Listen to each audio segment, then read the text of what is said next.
할렐루야. 네, 정말 반갑습니다. 정말 반갑습니다. 사람이 그 길을 계획하도 그 걸음을 인도하시는 분은 하나님이시라는데 여러분 이렇게 만나 뵙게 된 것도 하나님의 인도하심이라고 믿고 감사드리고 새겨보면 높지도 않고 어렵지도 않은데 맨날 소개할 때는 어렵다 그러고 높다 그러는데 아주 편안합니다. 또 집회를 제가 뭐 감독회장으로 있었기 때문에 다니는 게 아니고 사실은 하나님이 보내셔서 집회를 다니기 시작한 지도 한 40년 가까이 됐고 젊은 보여도 목회를 45년을 마치고 이미 2년 전에 은퇴를 했고 그래서 부흥회를 요즘은 이렇게 종종 불려다닙니다. 부흥회 뭐 하고 싶다고 하는 게 아니라 오라 그래야 가는 건데 불려다니는데 처음에 우리 김태수 목사님 얘기할 때는 이 뉴저지 청암교회가 이전하고 새로운 예배처소를 마련하고 하는 집회인 줄 알고 오늘 성경 본문이 바뀐 이유가 사실은 성도들에게 주는 말씀으로 거의 장로님들도 거의 설교하실 만한 수준의 장로님들만 오셔서 설교하시는 분들이지 또 오늘 대부분 사모님들이시죠.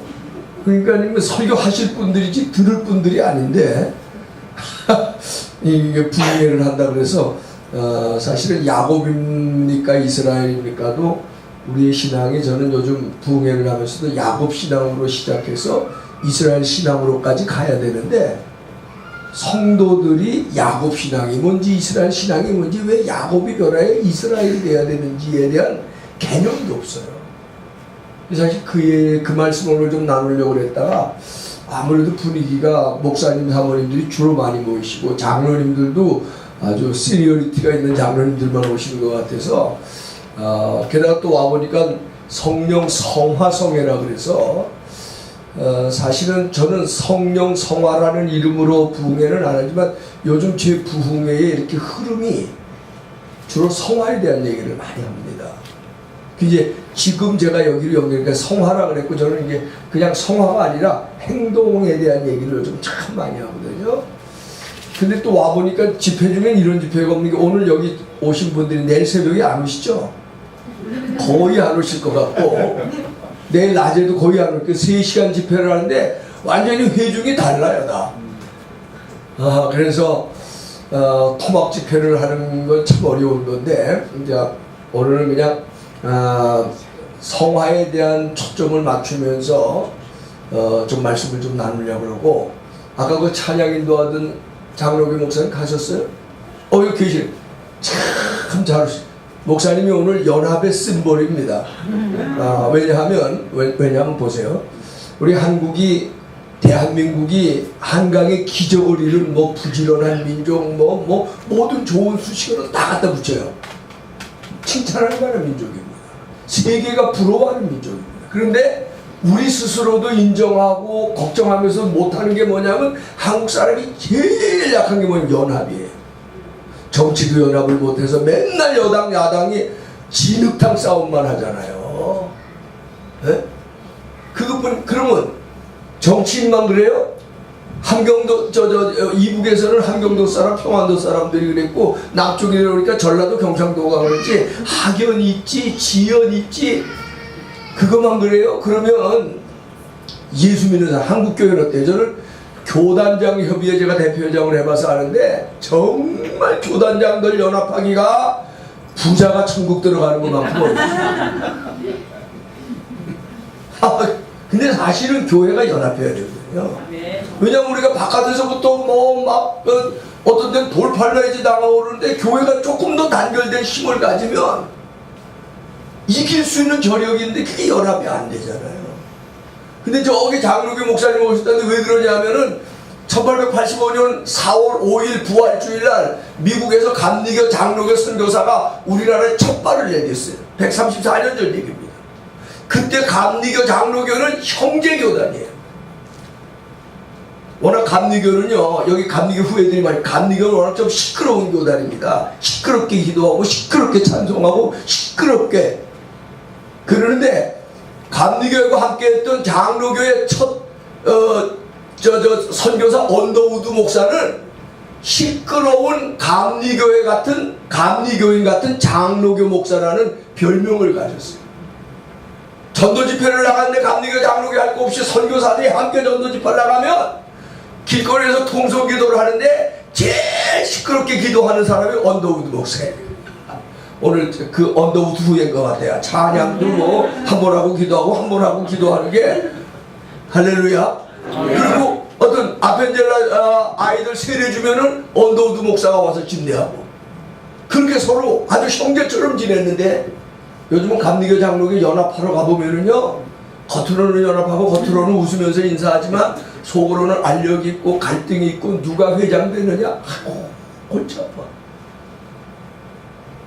성경에도 형제가 연합하여 동거함이 어찌 그리 아름다운 거 했는데 사실은 연합하고 동거하는 그런 움직임이 한국교회에 있어야 돼요. 오늘 뭐 메트로폴리탄 이름이 또 웬만큼 유식해서는 그건 못 외우고 예, 목사님 사모님 느리시죠?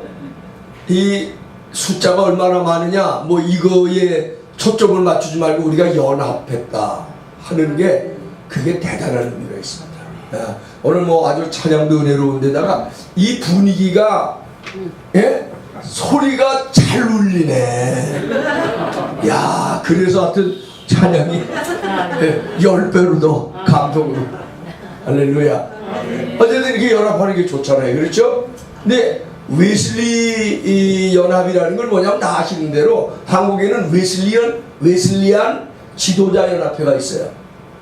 웨슬리로부터 제일 먼저 시작된 교단이 감리교단입니다. 근데 웨슬리는 감리교단을 기구나 조직을 만들려고 시작한 게 아니고요. 하나의 거룩한 신앙 운동입니다. 성화 운동이었어요. 성령 운동이었어요. 전도 운동이었어요. 그런데 그게 사람이 그렇게 시작했지만 웨슬리가 떠나고 나면서 특별히 미국에 와서 이게 감리교단이라는 것으로 조직화가 되고 기구가 됩니다. 근데 어느 조직이든 기구든 오래 가면 조금 변질돼요. 제도화되게 돼 있어요. 그런 제도화에 조금 뭐랄까 불만을 가지고 이래서는 안 되지 않느냐, 이게 웨슬리안 정신이 아니지 않냐, 이래 갖고 조금 이제 그 강조점에 따라서 방점이 달라지는데 세상에 봉사하고 사회 봉사 많이 해야 돼. 구세군 그렇게 나오는 거죠. 네? 조금 더 성령운동 해야 되겠다. 그게 순복음 하나님의 성회라고요. 성결운동하고 전도운동에서 그게 성결교고 나사렛 그렇게 해서 생긴 교단들이. 그래서 웨슬리 목사의 그 거룩한 운동, 신앙운동, 성령운동, 전도운동이 사실은 그렇게 해서 시작된 교단들이 감리교, 성결교, 구세군, 나사렛, 하나님의 성회, 뭐 이런 교단들이 7개 교단이 현존해서 한국에도 있고 여기도 있다. 그런 웨슬리안의 후예들이 모여서 웨슬리 목사가 추구했던 복음, 전도운동, 성령운동, 성화운동 해보자 하는 건 너무 귀한 일이죠. 그래서 사실은 저는 이 운동이 뉴욕에서 이렇게 시작되고 있다는 것에 전폭적인 지지를 보내면서 오늘 이렇게 작년에 시작됐다 오늘 이렇게 목사님들, 지도자들, 장로님들, 지도자들 몇 분이 모여서 이런 집회 하는 줄은 모르고 왔는데 와보니까 제 생각하고 딱 떨어지는 거예요. 제가 요즘 그런 부흥회를 하는데 대단히 죄송합니다만은 제가 신학교 다닐 때 우리 신학교에 김철선 교수라고 신학학 교수가 있었는데 이분이요 뭐라고 얘기하냐면 나는야 이분이 방학 때면은요 제자들의 초청을 받아 제자들이 목사로 다 나가니까 부흥회를 해요. 근데 나 지난 겨울방학 때 부흥회 2군데 하고 왔다. 그런데 나는 무슨 부흥사인 줄 아니? 불 끄는 부흥사야? 불 끌어다니는 부흥사래요. 저는 그때 미안합니다만 우리 김철선 목사님이 저희 아버님하고 친구인데 제가 그런 교수님을 뒤에서 저 혼자 평가해서 혼자만 한 거예요. 은혜가 없는 교수님이로구나. 아니 불을 끌어다니는 부흥사라니 말이 돼. 그런데 요즘요 그 말이 생각나면서 한국교회 불 좀 꺼야 돼요. 근데 별로 아멘은 안 하시네. 뭐 조금 점프하는 얘기고 견해 차이가 있지만 한국교회 부흥운동의 주역은 부흥회고 부흥사입니다. 그런데 또 다르게 말하면 한국교회 변질의 주역과 주범은 부흥사고 부흥회입니다. 뭐 끄떡이는 분은 몇 분 계시는데 아멘은 차마 못하겠고 저게 무슨 소리가 그런 분들이 있는데 저는 그렇게 생각합니다. 왜냐하면 한국교회가 많이 변했어요. 성경에서부터 변했어요. 1960년대 70년대 아니 초창기에 뭐 한국교회에서부터 많이 변했어요. 여러분 뭐가 변했다고 생각해요? 적어도 목회하시는 목사님들 답이 다 탁탁탁 나와야 되는데 한국교회가 너무 개인주의로 바뀌었어요. 예수를 왜 믿느냐? 나를 위해서 믿어요. 기독교가 나를 위한 종교일까요? 근데 교회는 다 나를 위한 종교로 만들어 놓잖아요. 여기 목사님들, 교인들 잘되게 축복하고 잘되게 기도해주고 잘되게 도와주고 교회 오면 잘된다, 구원받는다, 복받는다, 건강해진다, 자식들도 잘된다. 기독교는요 나를 위한 종교가 아니라 for others. 아니 나 하시잖아요. 저는 뭐 그런 얘기 많은데 아니 예수님이 당신을 위해 하셨으면 이 땅에 왜 오세요? 그냥 하늘에 계시면 하나님의 아들인데 for others, for sinners, for us. 우리를 위해서 오셨죠. 기독교 본질이 그거거든요. 그런데 요즘 교회가 남을 위해서 약한 자를 위해서 해요. 그래도 사실은 우리끼리 얘기하면 불교보다 많이 합니다. 천주교보다 많이 합니다. 그 어떤 사회단체보다 기독교가 많이 합니다. 그래도 욕을 먹습니다. 왜? 본질에서 지금 자꾸 비껴가고 있기 때문에. 기독교가 우리를 위한 종교여야 되는데 나를 위한 종교로 조금 변질됐어요. 조금 비껴가고 있어요. 그게 부흥사들의 노력의 결실입니다.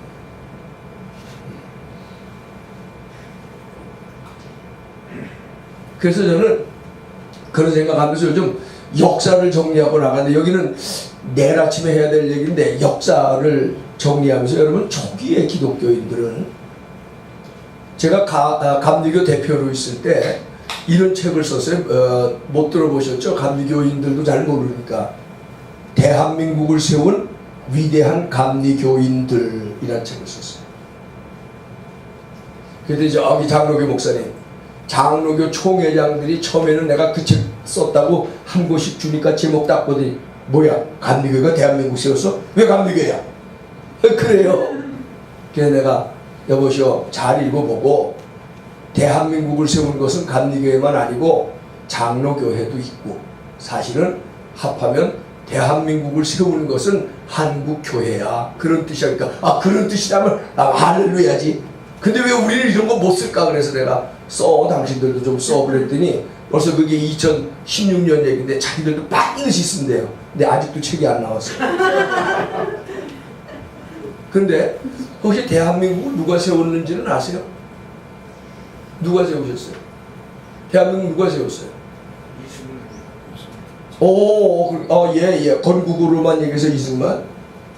뭐 내일 아침에 국가조찬기도회 모임으로 거기 멤버들이 온다는데 우리 이렇게 얘기를 할 줄 모르기 때문에 이게 우리가 문제예요. 저는 우리나라가 제일 어려운 것 중에 하나는 진보와 보수의 분열, 뭐 요즘 사회주의성이 강한 사람들하고 보수의 분열 뭐 이런 것들을 많이 드는데 역사를 잊어버렸어요. 우리의 뼈 아픈 역사를 잊어버렸어요. 이 나라 누가 세우는지 아세요? 하나님이 세우셨어요? 와. 제가 원하는 답이 안 나오는데 설교가 길어지는 건 여러분들 덕입니다. 우리나라 하나님이 세우셨어요. 근데 사모님들인데 목사님들인데도 끄떡이지도 않잖아요. 두 가지에서 하나님이 세우셨다고 저는 가르치는데 첫째는 우리가 고백하는 신앙이 뭐냐면 성경에도 있는 대로 우리가 믿는 여호와 하나님 어떤 분은 개인의 생사복을 주관하시는 하나님 믿으시면 아멘. 인류 역사의 흥망성쇠를 주관하시는 하나님 믿으시면 아멘. 바벨론 누가 망하게 하셨어요? 이스라엘을 누가 포로되게 하셨어요? 이스라엘 누가 회복하셨어요? 로마를 누가 망하게 하셨어요? 조선을 누가 망하게 하셨어요? 대한민국을 누가 세우셨어요? That's the answer. Yeah. 하나님이 역사의 주인이시고 흥망성쇠의 주인이시고 생사복의 주인이신 하나님이 대한민국을 세우셨다는 건 우리의 신앙 고백입니다. 그건. 그렇죠? 그러나 그건 우리끼리의 신앙 고백이에요. 안 믿는 사람들은 웃기네 그럴 거라고. 그런데 무식하면 용감하죠. 네. 하나님이 대한민국을 세우셨다는 것은 신앙 고백을 넘어서서 역사적인 사실입니다. 역사적인 사실입니다. 자, 오늘의 대한민국이라고 하는 세계가 주목하는 나라가 됐어요. 그렇죠? 세계가 주목하는 괄목할 만한 경제 성장을 이뤘어. 아직도 여러 가지 어려움과 문제가 많이 있지만 대한민국이 오늘날에 우리가 생각하는 나름대로 자랑스럽고 긍지 있는 대한민국이 되게 됐어요. 바탕에 어떤 역사가 있는 줄 아십니까? 물어볼 테니까 모르면 한국교회 그러면 100점입니다. 사실은 제가 감리교 대표로 감리교 말씀 여기 근데 성결교도 있고 다 있어서 자극이 될까 하는데 감리교회 그러면 거의 100점입니다. 우리나라 최초의 신교육은 누가 시작했나요? 감리교. 아니 그냥 한국교회 그러라니까. 한국교회. 여러분 얘기 오래 할 시간이 없어요. 제가 이것만 가지고 1시간을 해도 모자라요. 왜냐하면 우리나라가 왜 일본해졌어요? IQ가 모자라요? 지능이 모자라요? 체격이 작아요? 국력? 천만의 말씀입니다. 일본은 우리보다 35년을 신교육을 먼저 받아가지고 교육의 목적은 그게 아닌데 그 사람들은요 미국에까지 와서 화학을 배우고 과학을 배우고 심지어 영국에까지 가서 배우고 심지어 돈 가지고 와서 영국에서 군함을 사오고 대포를 사오고 폭약을 만들고 총탄을 만드는 그 당시로는 신문기 개발을 했기 때문에 조선을 널름삼키고 그 큰 중국과의 중일전쟁에서 승리하게 되는 거죠. 근데 우리는 그때 과학이 뭐요? 화학이 뭐요? 알지도 못하던 그런 신교육을 누가 시작했어요? 아펜젤라부터 시작해서 아펜젤라 언더우드는 미안하지만 언더우드는 같은 나라인데 아펜젤라는 오자마자 고종 황제에게 바로 윤호받아서 학교를 시작했고 언더우드는 고아들이 이렇게 많았어요. 그때 전쟁이 아니라 그냥 굶어 죽는 고아들이 많았어요. 그래서 고아원 사업을 언더우드는 장로교에서 하다가 보니까 그 고아원에서 아이들을 가르쳐야 돼. 그게 나중에 학교가 됩니다. 감리교 장로교가 학교고 1902년 통계 보면 우리나라에 750개의 중고등학교가 세워졌는데 감리교 장로교가 세운 학교가 750개. 관립은 몇 개 안 돼. 우리나라의 신교육을 붙잡고 온 것은 감리교 장로 한국교회입니다. 아시죠? 이런 얘기 하려면 한이 없어요. 우리나라 병원 누가 먼저 세웠어요? 한국교회. 사실 그 장로교회 알렌이 들어와 시작을 했고 거기에 나중에 스크랜턴이 3달 늦게 들어와서 조인합니다. 그래서 알렌이 세웠던 제중원은 광해원이죠. 광해원 제중원 나중에 세브란스 병원이 됐고요. 스크랜턴은 우리나라 최초의 서민들을 위한 병원을 했는데 그 병원이 나중에 우석대학이 되고 그게 고려대학 부속병원이에요. 고려대학도 누가 세웠냐? 감리교 스크랜턴, 그 다음에 감리교의 로제타 홀이 세운 병원입니다. 서울대학병원이 국립으로 세워질 때 고종이 감리교 스크랜턴 의사에게 서울대학병원을 세우는데 고문을 맡겼어. 서울대학병원이 세우는 산파 역할 감리교 스크랜턴 의사가. 우리나라의 새로운 서양병원의 시작은 완전히 한국교회입니다. 이런 얘기하면 끝도 없고 한도 없어요. 아까 피아노 참 기가 막히게 잘 치대. 혹시 피아노 누가 들여왔는지는 아세요? 한국교회. 그때는요, 아니 그렇게 얘기합시다. 혹시 여기 목사님 장로님들이 난 이게 참 너무 안타까운 거예요. 1885년 4월에 감리교 장로교 선교사가 처음 들어왔죠. 그로부터 60년 동안, 왜 그걸 60년으로 하냐, 그냥 1945년 해방 때까지 60년을 60년 동안 한국의 감리교 장로교 선교사, 나중에 이제 성결교도 이제 그렇게 시작된 거고, 나사렛 들어왔고 구세군도 들어오고 하나님의 성에 들어오고, 그런 여타 교단들은 1885년이 아니라 1910년 이후에 들어왔어요. 그래도 우리나라의 초속을 세우는데 그들이 아주 큰 영향을 했는데, 1885년부터 1945년까지 약 60년 동안 한국에 몇 명의 선교사가 들어왔을까요? 그것이 알고 싶다. Guess what? 생각이라도 guess what? How many? 그거 몰라도 천국은 가죠? 목회는 하죠? 그러니까 교인들이 역사의식이 없는 거야. 이 목사님들이, 사모님들이 전혀 모르잖아. Guess what? Guess what? How many? 1000명. 예? 1000명. 땡, 틀렸습니다. Guess what? 놀랄 준비하고 들으세요. 3,000명이 왔어요. 세계 선교 역사에, 세계 선교가 일어난 게 그 200년도 안 됩니다. 그렇죠? 세계 선교 역사에 한 피선교지 국가에 3,000명이 반세기 동안 들어간 나라는 조선밖에 없습니다. 조선이 대단한 나라입니까? 조선이 큰 나라입니까? 그 당시에 130년, 40년 전에는 중국은 알았어요. 미국 사람들이. 일본은 알았어요. 조선은 알지도 못했어요. 조선은 비자제도도 없었어요. 들어가면 먹고 살 수도 없어요. 보건이 바닥이에요. 잘못 갔다 부토병에 걸려요. 잘못 갔다 이질에 걸려요. 잘못 갔다 장피쿠스 걸려 죽어요. 누가 갑니까? 1883년, 84년 감리교회, 이것도 감리교회 사실 먼저 시작했는데, 감리교회 가우처라고 하는 목사가 조선의 사절단을 만나가지고 고종에게 맥클레이, 일본에 있는 주재선교사 맥클레이를 보내가지고 학교와 병원을 해도 좋다는 허락을 받습니다. 그게 감리교회가 사실 문을 연 거예요. 그런데 병원을 하려면 누가 필요해요? 그런데 세상에 미국의 어떤 미친 의사가 조선을 간대. 하나님이 병 앞에, 죽음 앞에 놔놓고 그를 불러보내시는 거예요. 이런 식으로 조선에 50년 동안 들어온 선교사가 몇 명? 누가 보내셨어요? 그럼 보세요. 조선이라는 나라는 언제 망했어요? 1910년 한일 합방. 근데 1910년 한일 합방을 얘기하는데 이미 1890년 중일 전쟁이 저쪽 저 평양에서부터 일어날 때부터 조선은 일본의 병참본부야.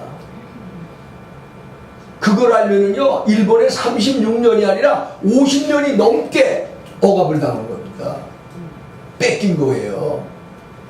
일본에 의하여 망할 나라, 없어질 나라라는 것을 이 세상에 아무도 관심하지 않을 때 하나님께서 보고 계셨어요. 하나님은 이 조선을 살릴 계획을 하셨어요. 이 조선을 일으켜 세우셔서 오늘의 대한민국을 만드실 계획을 세우셨어요. 왜? 섭리하시는 분 아닙니까? 계획하시는 분 아닙니까?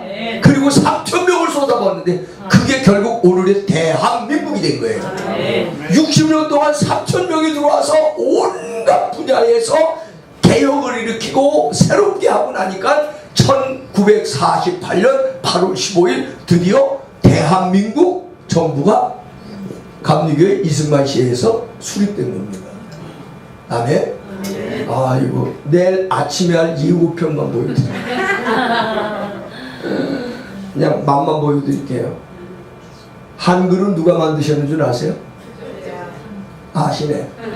근데 세종대왕이 만들었는데 선교사들이 들어올 때 한글이 우리나라 글로 대접을 받았어요? 못 받았어요? 못 받았어. 언문이야. 그 당시 조선 남자는 다 한문만 배웠고요. 한글은 안악내 여자나 천민들, 백정들, 쌍놈들만 배워도 좋고 안 배워도 무방해요. 그래서 선교사들이 들어올 때 조선글을 모르는 조선 사람이 몇 명일까? 100명에 70명, 문맹률 70%의 나라가 조선입니다. 그렇게 그래서 저는 그 역사를 보면서 세종대왕이요 영릉에 묻혀 계신데 영릉에서 날마다 탄식하고 울고 계셨을 거예요. 왜? 그렇게 좋은 언어를 만들어주고 하는데 쓰지도 않고 짓밟고 천덕꾸러기라고. 그럼 물어볼게요. 조선글이 오늘 우리 한글이 돼서 한글로 독립운동하고 한글이 오늘 우리의 세계화에 가는 기름길입니다. 경제대국, 교육대국, 예? IT대국, 예? 문화대국. 이게 다 오늘 한류잖아요. 그게 다 한글이에요. 지금 한글을 모르는 문맹이 0%입니다. 미국은 영어 모르는 문맹이 3%예요. 미국보다 그런 면에서 선진국입니다. 그럼 물어볼게요. 이제 오늘날 한글이 우리의 글이 되도록 하는 일을 누가 했나요? 하나님이요. 한국교회. 하나님이 직접 와서 하세요. 아니 하나님이 직접 와서 출애굽 시키시는 거 봤어? 모세를 보내셔서 하잖아. 그처럼 하나님이 모세를 보내시고 이러는 것처럼 하나님께서 3,000명의 하나님의 종들을 50년 동안 조산에 쏟아부으셔서 한글을 우리 글이 되게 하시고, 놀랍게도요 한글의 문법과 한글의 띄어쓰기를 제일 먼저 주장한 사람이 감리교 헐버트 선교사. 옛날에 젊으신 분들은 몰라도, 맞아? 젊으신 분들은 모르겠는데 여기 계신 분은 아버지가 방에 들어가시는 거예요. 그게 뭐예요? 아버지가 방에 들어가시는 거예요? 아버지가 가방에 들어가시는 거예요. 그래서 조선말은 반드시 띄어쓰기를 해야 된다고 하는 이런 문법적 띄어쓰기를 제창한 분이 놀랍게도요 조선 사람이 아니라 미국 선교사 헐버트입니다. 한글의 아버지라고 일컬어지는 한글 학회에 쫙 하는 제일 큰 어른 주시경이라고 있어요. 주시경이 놀랍게도 헐버트의 제자입니다. 헐버트에게 영어를 배우러 왔어요. 당신 조선 사람인데 조선말을 하냐? 아예 몰라요. 그러면 왜 배웁니까? 그럼 무슨 글 알아? 중국말은 제가 좀 압니다. 그러면 나한테 왜 왔나? 영어 좀 배우고 싶어 왔습니다. 그럴 때 헐버트가 주시경한테 조선 사람이 자기 글을 무시하고 남의 글만 배워서 어떻게 조선이 독립을 이루겠느냐고. 그 말에 주시경이 쇼크를 받아 워낙 언어적인 탤런트가 있는 사람이에요. 한글 공부를 하기 시작했는데, 네, 주시경도 감리교 배제학당 출신이고 주시경도 감리교 상동교회 집사예요. 그 헐버트가 만국 평화회의 할 때 이준 열사도 감리교 사람이고요. 헐버트가 보낸 사람이고요. 고종은 헐버트를 보내서 만국 평화회의에 밀사를 보내는 모든 플래닝을 헐버트에게 맡깁니다. 그 당시는 불어가 공용어입니다. 만국 평화회의에 참석한 그 수많은 세계대표의 유창한 불어로 한국이 독립국이어야 된다는 것을 호소하는 감동적인 편지를 쓴 사람이 헐버트입니다. 이게 다 역사 속에 있는 얘기인데 우리는 까맣게 잊어버린 사람. 왜? 천국 가는데 지장 없고 목회하는데 지장 없다고 생각하는 거예요. 이게 문제입니다. 아이고 이런 얘기 하려면 한도 없고 끝도 없어요. 자, 그때 여자는 사람이에요? 여자예요? 여자는 사람도 아니야. 사람 취급을 못 받아. 그게 사실은 여기 좀 연만하신 분들은 어렸을 때 공부한다는 기집애가 무슨 공부하니 그랬잖아요. 그게 우리의 현실이야. 그때 여자들은요, 자, 여자들이 살아보니까 부인병 있어요? 없어요? 근데 부인병 있는데 부인병 생기면 어디 가요 그때는? 병원이 없잖아. 그럼 물어볼게요. 우리나라 최초의 여성병원은 누가 세웠나요? 모르면? 감리교회, 한국교회. 여러분 편안하게 하기 위해서 한국교회지만 사실은 감리교회입니다. 1885년 2월 달에 기중원을 비롯한 남자병원이 시작됐는데 여자는 그림의 떡이에요. 그들이 조선의 여자들 정말 갈 데가 없습니다. 고칠 데가 없습니다. 볼 데가 없습니다. 조선 여자들 살려주세요. 미국 감리교 설교본부에 1년 넘게 전 편지 보내서 1887년 10월 30일 미국 감리교에서 그 당시 미국에는요 여자 의사 찾기가 하늘의 별따기야. 미국도 134년 전에 그렇잖아요. 겨우 하나 찾아 메타 하우드라고 하는 여자 의사 보내요. 얼마나 조선 여자들이 갈급했는지요. 한 달에 3,000명씩 물려오는 거예요. 2년 만에 탈진해서 돌아왔어요. 그게 보구여관이라는 감리교 최초의 여성병원, 그 여성병원이 나중에 이화여대 부속병원이 되는 겁니다. 언제인지 모르지만 알고 싶으면 알려드릴 수 있는데 그 즈음에 1910년대입니다. 조선 여자가 그렇게 사람 취급을 못 받는데 그때 미국에 유학을 와가지고 미국의 의사시험에 당당히 합격하는데 그때 나이 만 24살. 누군지 모르시죠? 몰라도 이름은 몰라도 돼요. 누구였을까요? 모르면 한국교회 교인. 조금 더 좁혀가면 감리교회 교인. 조금 더 좁혀 들어가면 박에스더. 네. 로제타 홀이라는 여자병원 보고여관의 2대 원장이 출산경 안식년을 할 때 데리고 와서 보스턴 워먼스 칼리지에서 공부를 시키는데 20살에 와서 24살에 당당히 미국 여자 보디에 합격하는 거예요. 이런 얘기가 끝도 없습니다. 그럼 이런 모든 거를 종합해서 어떤 면에서 알고 선교사들이 와서 그런 놀라운 일이 했대, 놀라운 일이 했대, 놀라운 일이 했대, 이 정도는 알고 있어요. 근데 그걸 구슬이 서말이라도 꿰야 보거든요.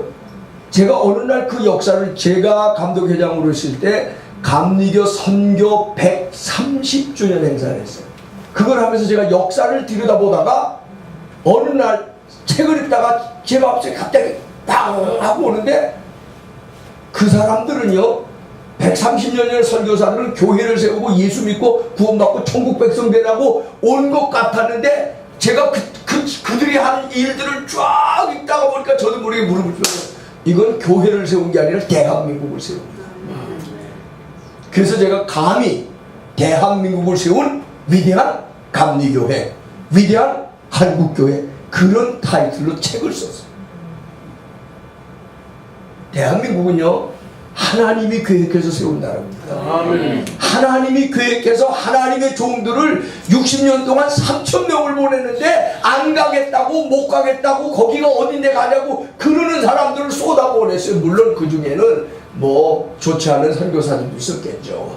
그렇죠? 예, 어물전에도 꼴뚜기가 있는 것처럼 친일한 선교사들도 있어요. 그러나 독립운동하면 그것도 한국교회, 교육운동하면 그것도 한국교회, 문화운동하면 그것도 피아노, 서양악보, 뭐 바이올린, 뭐 심지어 미술, 건축 모든 분야가 그때는요 감리교 장로교 선교사들이 목사만 들어온 게 아니고요 음악을 하다가 어느 날 은혜를 받고는요 한국엔 현대음악이 없댄다, 서양음악을 알지도 못한다, 악보도 모른다, 그러니까 악보 짊어지고 나 선교사 간다 그래갖고 중학교에 와가지고는 음악 선생하는 거예요. 근데 피아노가 없잖아. 그러니까 장로교 선교 본부에다가 여기 피아노 한 대만 보내주시오. 그러면 이 오지에서 사람들이 그냥 콩나물 사는 거, 두부 사는 거 1불씩 아껴가지고 피아노 하나 사주면은요 그거를 그냥 대륙횡단 열차를 해서 샌프란시스코로 샌프란시스코 2달 반을 요코하마 거쳐서 부산항을 거쳐서 인천항까지 해서 가지고 오는데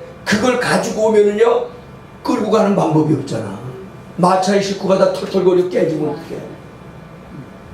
그런 얘기를 읽어보면 눈물 납니다. 그게 오늘의 대한민국이 되는 기초가 된 거예요. 이거 부인할 사람이 어디 있어요?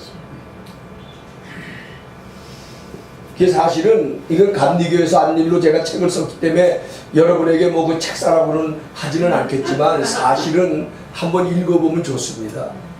근데 한국에서 사가지고 오려면 책값보다 운임비가 더 들어서 아마존.com에 들어가서 The Korean Methodist Church라고 영어로 쓰면 그 책이 나옵니다. 대한민국을 세운 위대한 감리. 한번 참고로 읽어보셔도 좋습니다. 한국에서는 이상하게 책값이 15,000원인데 여기는 US 달러 10불.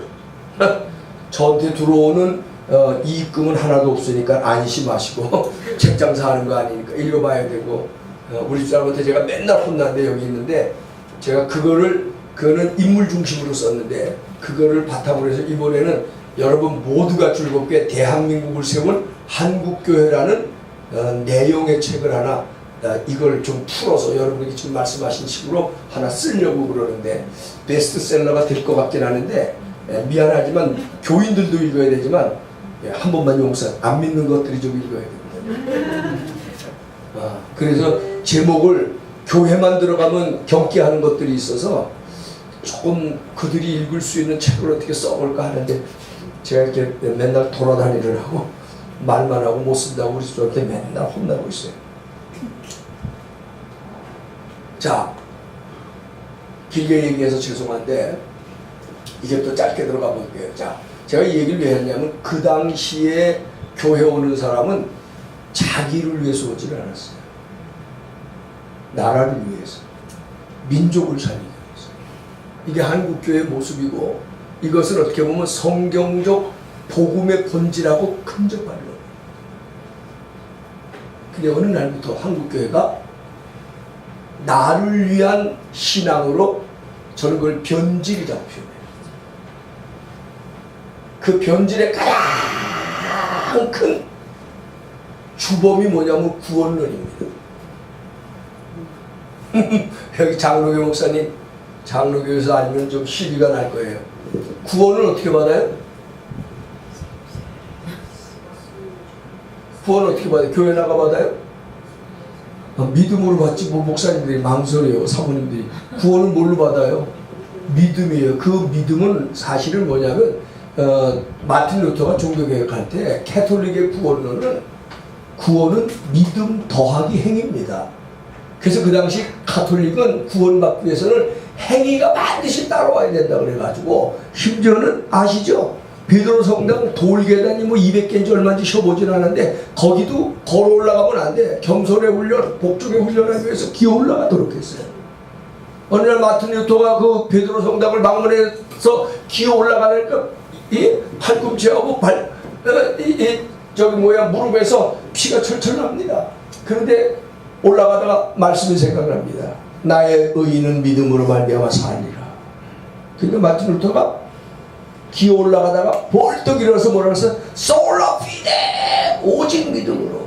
그게 믿음 구원 교리의 바탕입니다. 그걸 제일 많이 강조하는 것이 미안하지만 루터교이기도 하고 장로교입니다. 장로교는 더더구나 뭐예요? 예정론이 있잖아요. 믿음으로 구원받아요. 믿음으로. 아이고 이 얘기는 이건 교인들에게 해야 되는 건데 목사님들하고 제가 구원론을 강의하면서 구원론 다시 써야 된다. 그래서 다시 쓰는 구원론이라고 하는 것으로 지금 집회를 많이 해요. 왜냐하면 구원은 믿음으로 말미암아 구원은 믿기만 하면 된다는 게 자칫 어떻게 되냐면 행위가 없어졌어요. 믿기만 하면 돼. 믿기만 하면 돼. 그 다음에 행위가 없어졌어. 자, 그러면 구원의 행위가 필요할까요? 안 할까요? 네? 그러면 사모님들 믿음 구원론이 조금 달라지잖아요. 네?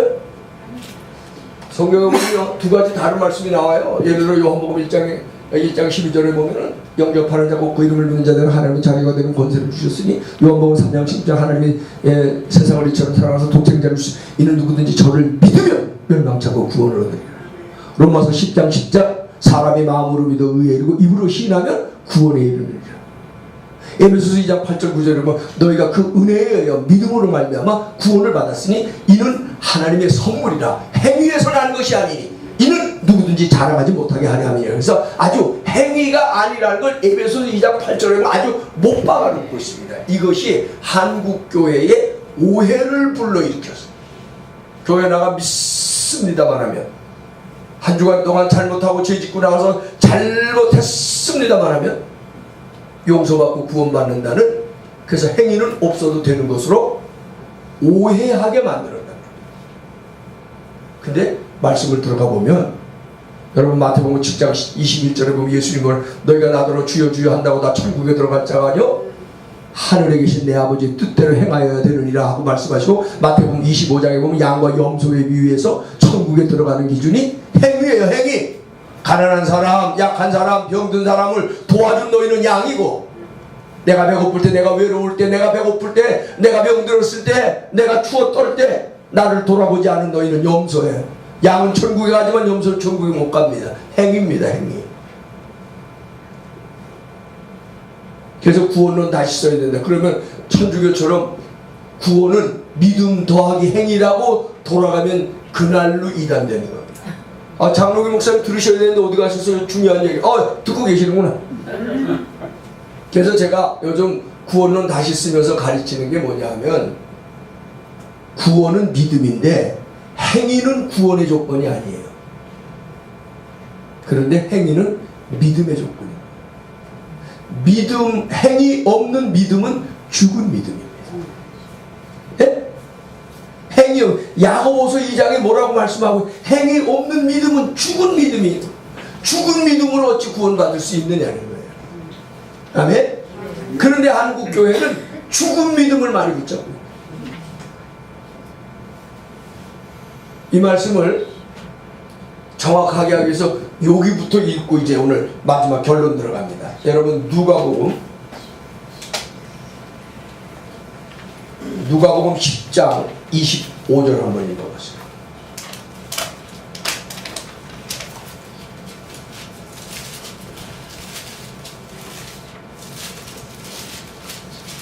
누가복음 10장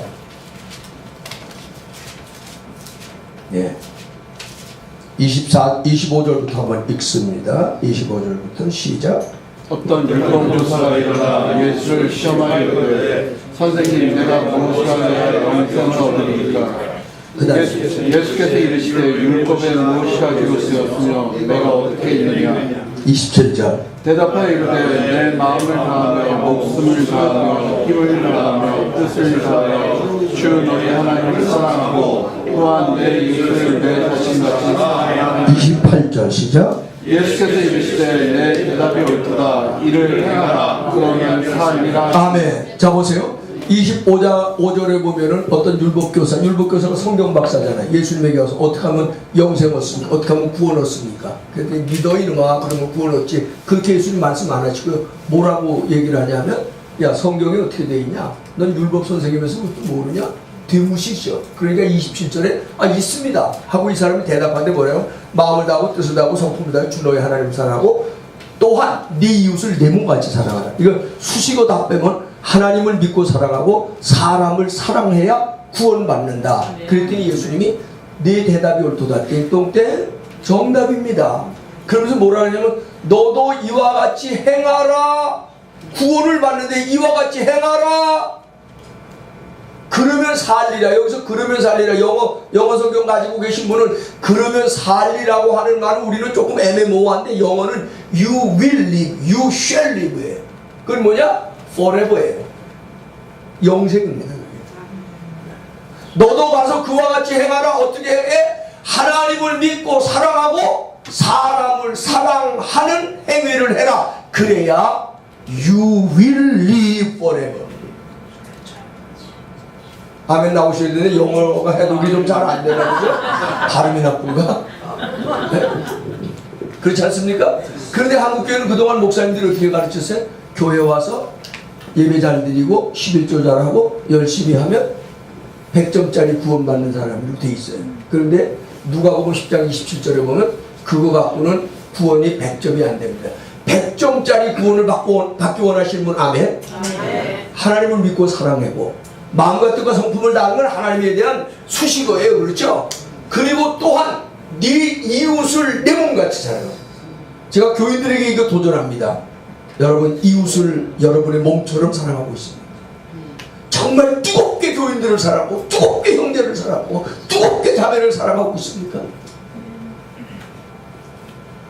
목회하시는 목사님들, 사모님들, 교인들이 교회를 떠나는 이유가 목사님 설교가 신통치 않아서, 목사님이 내 마음에 안 들어서, 목사님이 내 편이 안 돼줘서, 목사님이 내 말 안 들어서, 뭐 그럴 때도 있죠. 되게 속상해요. 근데 더 속상할 때가 언제?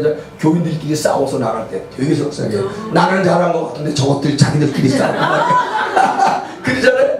맞죠? 그런데 그러면 그것들은 싸우고 나간 것들은 다 지옥 갔을까요? 뭐야, 저 믿음은 또 저렇게 관대하고 좋아요. 그러면 그것들이 딴 데 가서 다른 게 또 나갈 거 아니야. 또 그렇게 만들어진 교회 다니는 분들도 계시겠네, 정말. 근데 그것들이요, 천국 가서 만났어, 싸운 것들이. 그러면 갑자기 사랑하게 될까요? 둘 중에 하나는 또 나가야 돼. 어디를? 천국을. 난 쟤하고는 같이 못 살아. 이러고 나가면 어떻게 되는 거예요? 그래서 저는 이렇게, 천국은 누가 가느냐? 이 땅에서 하나님을 믿고 사랑하고 사람을 사랑하는 사람이 가는 곳이죠.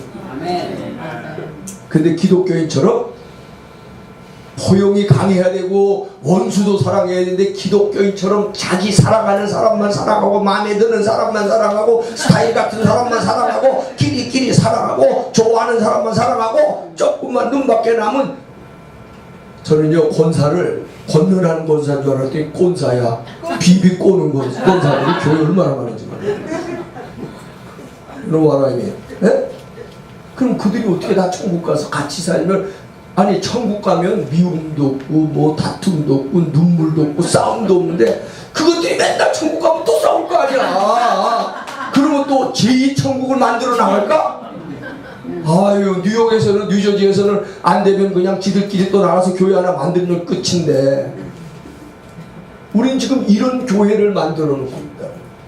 우리가 이런 신앙인들을 지금 만들고 목회한다고 있다고. 밥 벌어 먹으려고. 미안해요. 조금 내가 좀 극단적인 용어를 선택해요. 응? 우리 목회의 목적이 뭐냔 말이에요. 보세요. 웨슬레의 구원론을 알아야 돼요. 여기 주로 웨슬레의 후예들 많이 계신데, 웨슬레의 구원론이 뭔지 아세요? 믿음 구원 아닙니다. 절대 아닙니다. 웨슬레의 구원론은 4단계입니다. 알고 계세요? 사모님들도 이 정도는 알아야 전도하거나, 처음에 올 때는 그냥 꼬시려고 믿기만 해 그리고 데리고 와야 되지만, 그거 그렇게 놔두면 평생 인간 안 돼. 4단계 구원을 가르쳐야 돼. 4단계 구원이 뭔지 아세요? 사모님들, 목사님들 테스트 한번 해볼까요? 웨슬리안들이 되면 1단계 What's first step of salvation? 이거 신학교에서도 강의하는 건데, 선행적 은총입니다. Prevenient grace. 우리가 먼저 하나님을 택한 것이 아니라, 우리가 먼저 하나님을 믿는 게 아니라, 우리가 하나님을 찾기 전에 하나님이 나를 향하여 선행적, 먼저 손 내밀어 주신 게 선행적 은총 때문에. 이거는 요한 칼벤, 장로교의 시조가 되는 요한 칼벤의 예정론, 예정론하고 아주 흡사한 그런 교리입니다. Prevenient grace. 하나님이 먼저 손 내밀어 주셨다. 하나님이 먼저 불러주셨다. 하나님 먼저 택해 주셨다. 선행적 은총을. 근데 감리교회가, 장로교도 사실은 이 칼뱅의 예정론에 들어가 보면 있습니다만은 조금 구별되게 나온 거. 루터런하고 조금 비슷한 게 하나 있어요. 두 번째가 뭐냐면, 아무리 하나님이 손 내밀어서 세컨 스텝이 뭔지 아세요? 영접하는 자, 그 이름을 믿는 자들에게 하나님이 손 내미셨는데 손 안 잡으면 구원이 안 일어나는 거예요. 보라, 내가 문 밖에 서서 기다리나니, 두드리나니, 누구든지 문을 열면 내가 네게 들어가서 함께 먹고 마시는. 문을 안 열면 어떻게 해요? 그래서 구원의 두 번째 단계는 받아들이는 겁니다. 믿음으로. 억셉. 영접하는 자고 그 이름을 믿는 하나님의 자녀가 돼. 이게 바로 구원 이퀄 믿음이라고 하는 구원 믿음교리의 가장 핵심이, 이게 2단계입니다. 그런데 문제는 한국교회는 2단계까지만 가르쳐요. 어떤 목사님은 1단계, 2단계까지만 가르쳐요. 근데 웨슬리는 그를 구원의 4단계 중에 2단계일 뿐이지, 과정이지, 아직 구원의 완성이 됐다고 생각하지 않는 거예요. 힘든 성경에 보면 너희가 구원에 이르도록 잘하는지 어떻게 하라고? 시험하라. 구원에 이르도록 자라가라. 그렇게 말씀하죠. 3단계가 뭔지 아십니까? 그게 바로 우리가 얘기하는 성화, sanctification. 이 성화에 대해서 제가 마지막 말씀을 나눠야 되기 때문에 성화가 3단계. 그리고 4단계가 뭘까요? 영화. 이거는 이 땅에서 되는 게 아니라 죽는 순간, 천국에 들어가는 그 순간, glorification, 영광스러운 하나님의 자녀로 변하는 거예요. 그래서 웨슬리의 구원, 이거는 사실은 종교개혁자 마틴 루터라든지 조한 칼빈의 신학을 깊이 들어가면 비슷한 얘기들이 많이 있습니다. 그들의 구원론의 전체는 Prevenient Grace, 그 다음에 salvation by faith. 그렇죠? 그 다음에 세 번째 sanctify, sanctification. sanctification은 by act입니다.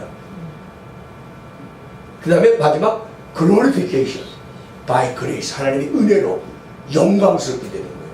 그는 다 천국에 들어가서 되는 거니까 이 땅에서 우리가 추구할 것은 사실은 한국교회가 1단계, 2단계까지는 얘기하는데 뭘 자꾸 놓치고 있어요? 왜? 3단계 얘기하면 교인들이 부담스러워해. 은혜 받고 못 받아라, 아멘. 그러긴 좋은데 은혜 받았으니 거룩하게 살아라. 힘들어요. 은혜 받았으니 사람을 사랑하면서 살아라. 힘들어요.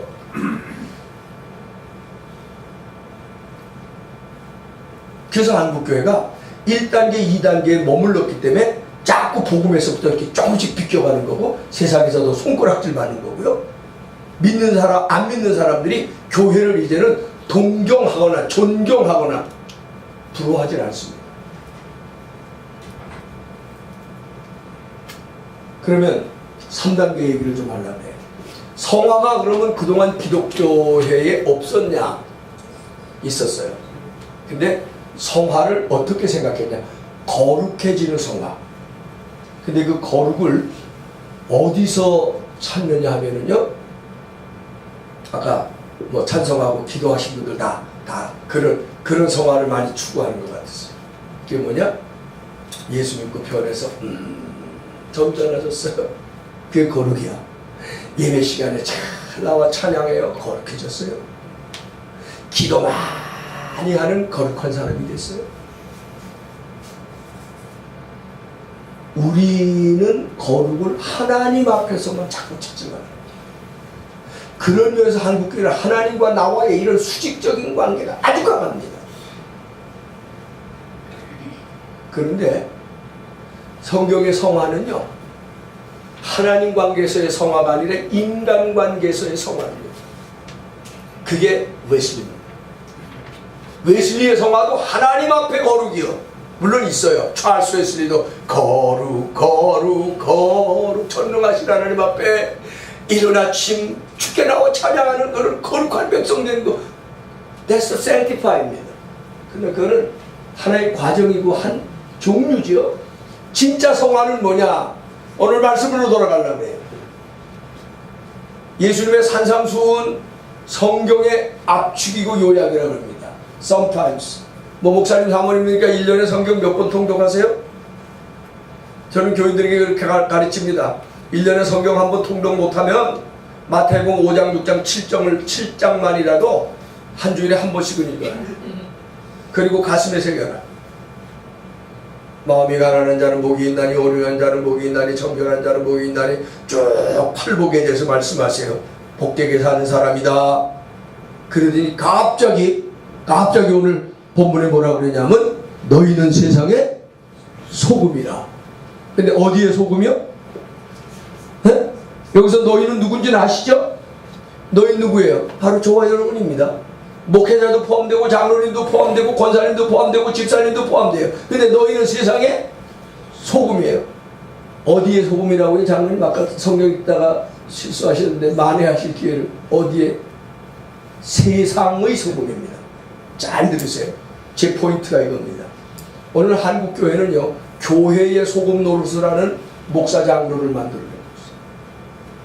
장로님들이 교회의 소금 노릇하려고 해요. 교회에서 빛 노릇하려고 해요. 그래서 교회에 와서 보면 한국교회 장로 권사 집사님들이 다 천사예요. 근데 세상에 나가면 안 천사예요. 안씨가 그래서 조심해야 된다면 어떤 사람이 딸이 낳는데 너무 이뻐갖고 이름을 이뻐로 줬대. 근데 성이 안씨야. 안 이뻐. 어떻게 그런 거에는 반응을 빨리 하시나? 네? 한국교회는 거룩을, 우리의 믿음을 예배 시간에 보이려고 해요. 한국교회는 하나님 앞에 우리의 믿음을 예배를 통해 인정받으려고. 그래서 예배 안 나오면 아직 믿음 없는 천하의 나쁜 놈입니다. 그러니까 장로들 꿈도 꾸지 말아야 돼요. 그렇죠? 한국교회는 믿음이나 거룩을 예배 시간에 교회 안에서 찾는 노력을 목사님들이 주도적으로 했어요. 그래야 교회가 되거든. 근데 성경은, 예수님은 너희는 교회의 빛이라 그렇게 말씀하신 적이 없어요. 너희는 믿는 사람들의 소금이다 그렇게 말씀하신 적이 없어요. 어디에 소금? 세상, 돌쌍놈들이 사는 세상, 치고받고 뺏기는 세상의 소금이고 빛이래요. 그런데 미안해요, 우리 장로님들, 권사님들은 교회 와서 그렇게 거룩하게 예배드리고 그렇게 믿음으로 예배드리고 그렇게 천사같이 예배드리고 세상에 가서는 돌쌍놈들하고 똑같이 싸워요. 똑같이 뒤통수 쳐요. 똑같이 속여요. 똑같이 수단 방법 가리지 않아요. 그게 야곱입니다. 그런 야곱 신앙에 우리는 붙잡혀 있어요. 야곱처럼 끈질기게, 야곱처럼 야곱 왔다 뭐 형을 속이든지 외삼촌을 속이든지 하여튼 1등만 하면 돼. 그냥 돈만 벌면 돼. 그냥. 그리고 우리는 그걸 축복해요. 목사님들. 그게 한국교회가 변질되는 거예요. 우리의 믿음을 어디서 찾는다고요? 세상에서 찾아야 돼요. 하나님은 우리의 믿음을 예배드리는 여러분의 모습을 보고 김장로야, 박권사야, 네 믿음을 내가 알았다 그렇게 칭찬하시는 게 아니고요. 김장로, 박권사, 김집사가 세상에서 살 때에 소금이냐 빛이냐를 보고 결정하시는 거예요. 우리는 그동안 거룩을 하나님 앞에 내 모습이 변하는 거, 하나님 앞에 내가 참 진지한 사람이, 하나님 앞에 내가 괜찮은 사람이 되는 거, 그래서 말도 괜찮게 하고 교회 오면 목사님한테 다소 못하고 목사님한테 네 알았어요 그러고 교회 오면 헌금 많이 하고 교인들에게 잘하면 거룩한 사람이라고 가르쳐왔고 배워왔고 행동해왔어요. 그게 한국교회를 편지시킨 거예요. 하나님은 세상에서 거룩한 사람을 찾기를 원하세요. 근데 세상에서 거룩한 사람이라는 건 어떻게 하냐면, 어떤 사람이냐면 남을 도와주는 사람이야. 남을 일으켜주는 사람이야. 남을 붙들어주는 사람이야. 남을 격려해주는 사람이야. 아까 목사님 예배 첫 기도하는데 나하고 교감도 하는데 누가 보고 오늘 10장 25절부터 쭉 나오면서 누가 나의 이웃입니까? 그러니까 자비를 베푼 자이다. 그랬더니 예수님은 너도 가서 이와 같이. 이건 뭐냐면 여러분 그다음 선한 사마리아 사람, 여기 미국의 굿사마리탄 대단히 강력하잖아요. 근데 이거를 사마리탄을 우리는 크리스찬 에틱으로 봤어요. 기독교는 이렇게 윤리적으로 도덕적으로 no salvation입니다. 구원받은 사람은 나가서 죽어가는 사람, 강도받는 사람, 약한 사람, 헐벗은 사람 도와주고 일으켜, 그게 sanctify예요. 그게 우리가 소위 말하는 요한일서의 사회적 성화예요. 근데 우리는 그동안 교회적 성화는 얘기했다고, 개인적 성화는 얘기했는데 그게 사회적 성화로 연결이 못 되는 거예요. 무슨 말씀인지 이해가 되시면 아멘 합시다. 할렐루야. 할렐루야. 아멘. 기독교의 복음이 전파되는데 복음 전파를 가로막는 사람이 교회밖에 많아요. 교회에 대해서 공격하고 교회에 대해서 대적하고 교회를 비난하는 그런 악한 원수의 세력이 있습니다. 그런데 더 큰 원수가 어디에 있냐면 교회 안에 있어요. 예수님도 그렇게 말씀하셨죠. 천국문에 서서 자기도 못 들어가고 남도 못 들어가게 하는 자. 여러분 인도의 간디가 미국에 유학을 와서 미국의 사상, 미국의 자유, 미국의 민주주의를 보면서 큰 감동을 받았어요.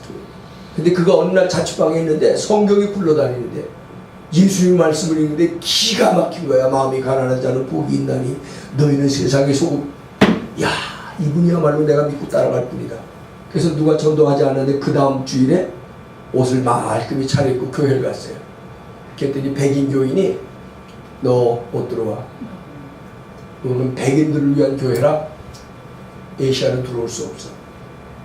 그래서 간디가 나는 예수는 좋아하지만 크리스찬은 증오한다. 나는 개인적으로 예수를 믿고 그의 사상과 가르침을 따르려고 다짐했지만 교회는 따라가지 않을 것이다. 그래서 간디가 평생 교회 안 나왔대요. 그런데 그는 비폭력 무저항 민중운동을 통해서 인도를 변화시킬 때 늘 예수님의 가르침을 마음에 두고 살았대요. 모르겠어. 교회 안 나온 간디가, 우리는 맨날 그러고 앉아. 간디가 그럼 구원받았을까? 아니면 백인교인이 구원받았을까? 우리는 맨날 이거 따지죠. 여러분, 구원은 하나님이 결정하시는 거니까 여러분이 따질 것도 없어. 정죄할 것도 없고 판단할 것도 없어요. 그는 하나님만의 신비야. 그리고 하나님만의 권한이야. 그러니까 구원을 판단하라 그러는 게 아니라 우리는 오늘 구원을 너무 양산하고 있고요. 믿음 구원이라는 도식이 자칫 변질되고 오해받게 되어서 괴물들을 만들어냅니다. 거룩함이 없는 괴물. 네? 1단계, 2단계까지만 됐는데 그러면 3단계는 없었어. 그 사람 구원 받을까? 전 I don't know예요. 솔직히 I don't know예요. 그런 사람이 죽으면 어쩔 수 없이 저도 가서 축복을 해줄 거예요. 이 영혼을 받으시옵소서. 그러나 I don't know, I'm not sure. 솔직하게 얘기해야죠. 자, 오늘 여러분 목회하면서 한국교회가 이제부터 추구해야 될 것, 왜 웨슬리 성화운동이 중요하냐? 지금은요, 예수 믿고 은혜 받고 구원 받고 복 받아라가 아니에요. 우리는 맨날 여기 교회들도 가보면 뭐 맨날 들어가서 복을 받고 나가 이런 거 갖다가 붙여놓고 내 집이 잘 될 것이고 내 집에 떡반죽 그릇이 잘 될 것이고 내 아이가 어디 가나 머리가 되고 꼬리가 되지. 우리는 맨날 이런 거에만 붙잡혀서 성구 좋아하는 것도 맨날 그런 것만 골라서 해. 이게 변질이요. 성경에 그런 말씀만 있어? 해? 여기 아까 찬양한 목사님도 머리가 예술가 같고 아주 너무 멋있는데 내가 저 목사님 보니까 뭐 저보다 조금 아래시겠지만 우리 형님 생각, 저보다 2살을 우리 형님 은퇴한 목사인데요. 머리가 꼭 저래. 이러고 다니는데 우리 형님 부흥회를 많이 했는데 부흥회 한번 우리 교회 와서 부흥회를 하는데 뭐라 그래? 나는 참 성질이 개떡 같고 내 맘대로 해야 속이 편하고 그러니까 머리도 자기 맘대로 해요. 이것도 막 길러보고 막 맘대로. 아니 우리 형님처럼 변덕이 많고 어떻게 보면 막 급하고 아니 악복이라는 얘기하는 거 아니야. 근데 우리 형이 뭐라 그러는지 알아? 나는 그런 사람이 워낙 목사 될 자질이 없는 사람인데 어쩌다 보니까 목사가 됐는데 자기가 목사가 돼서 가만히 생각했대. 그래도 예수님 흉내라도 내고 예수님 따라라도 가야 되는데 나 같은 게 목사가 됐지 어떻게 해야 되냐. 그러니까 딱 한 가지가 생각나더니 예수님 따라할 수 있는 게 머리를 길게 없어.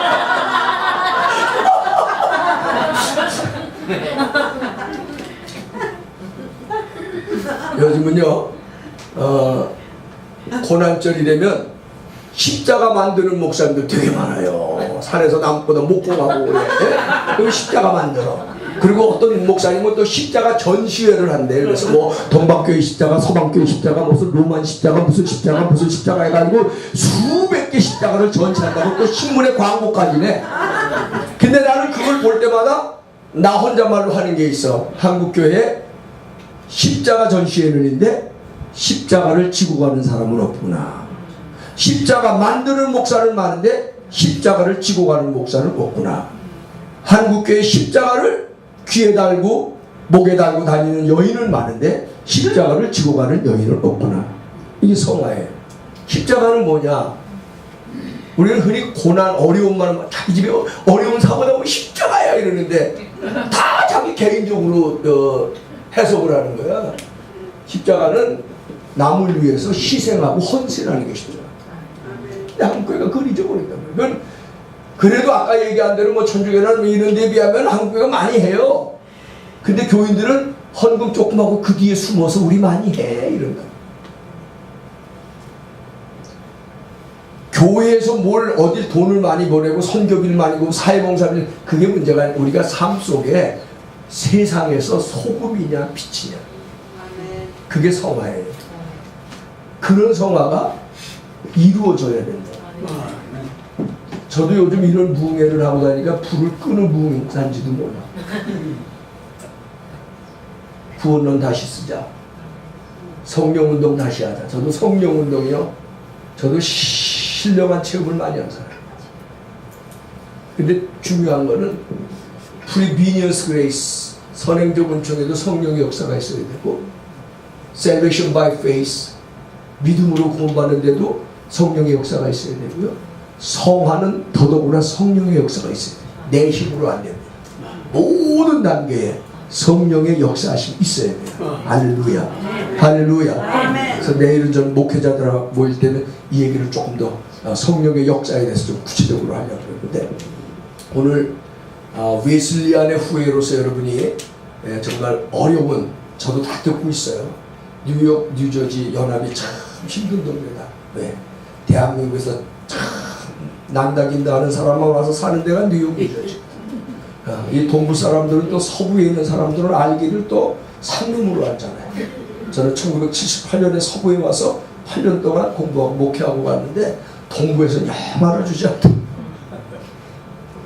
교만하고 연합하기 힘들고 자존심 강하고. 우리에게 하나님은 연합해서 성화를 이루라고 지금 우리에게 도전하고 계실 때인지 몰라요. 그래서 아마 나 같은 사람이 어떻게 이상하게 여기 의도 걸려서 오늘 부흥회라고 첫 시간을 하는 거예요. 사랑하는 여러분, 부디 오늘의 모임이 오늘로 끝나지 말고 여러분들이 연합해서 한국교회에 성화운동, 근데 거룩한 성화운동하면 자꾸 교회 안에서의 거룩이거든. 하나님 앞에서 자꾸 거룩. 노노. 세상에서의 거룩. 이와 같이 너희의 착한 행실, 여기를 난 우리말로 착한 행실이라고 번역한 게 조금 선한 행실이에요. 선이 뭡니까? 남에게 적극적으로 남을 도와주는 게 선입니다. 너희의 선한 행실을 보고 하늘 아버지께 영광을, 그러니까 소금과 빛이 되는 게 뭐냐면 세상에서 선한 일을 통해서 남을 도와주고, 세상에서 선한 일을 통해서 남을 살려주고, 세상에서 선한 일을 통해서 남을 격려해주는 그런 일을 통해서 하나님 아버지께 영광, 그게 거룩한 영성이에요. 그게 성화예요. 그런 성화의 삶을 사는 사람에게 구원이 있다는 사실을, 구원이 있다는 사실을 다시 한번 깨닫고, 연합하는 이런 거룩한 성화운동에 여러분이 좋은 하나님 앞에 도구가 되고 불씨가 될 수 있기를 주님의 이름으로 축원합니다. 주님의 이름으로 축원합니다. 시간 많이 가서 죄송한데 우리 한 1분만 합심해서 기도하십시오. 오늘의 말씀이 나에게 주는 교훈이 뭡니까? 하나님, 내가 정말 거룩한 성화운동을 일으키는데 불씨가 될 수 있어. 하나님, 나를 사용하여 주옵소서. 세상에서 선한 행실을 통해서 하나님 앞에 영광을 돌리게 해달라고 애쓰가 나같이 한마음으로 합심하여 통성으로 기도합시다. 거룩하신 아버지 하나님, 은혜와 사랑을 감사합니다. 우리가 하나님이여 교회 안에서만 성화를 생각하고 교회 안에서만 거룩과 교회 안에서 믿음만을 가지고 살았던 우리를 긍휼히 여기시고, 오늘의 말씀을 통해서 우리가 깨우치고 깨닫게 하소서. 하나님 앞에 설 수 있도록, 또 세상에서 소금과 빛이 돼서 세상에서 착한 행실을 통해 하나님 아버지께 영광을 돌리시고, 주여 우리 가운데 역사하시고 아버지 축복하시며 도와주시옵소서. 할렐루야, 할렐루야. 우리의 힘으로는 안 됩니다. 성령님이 역사하셔야 됩니다.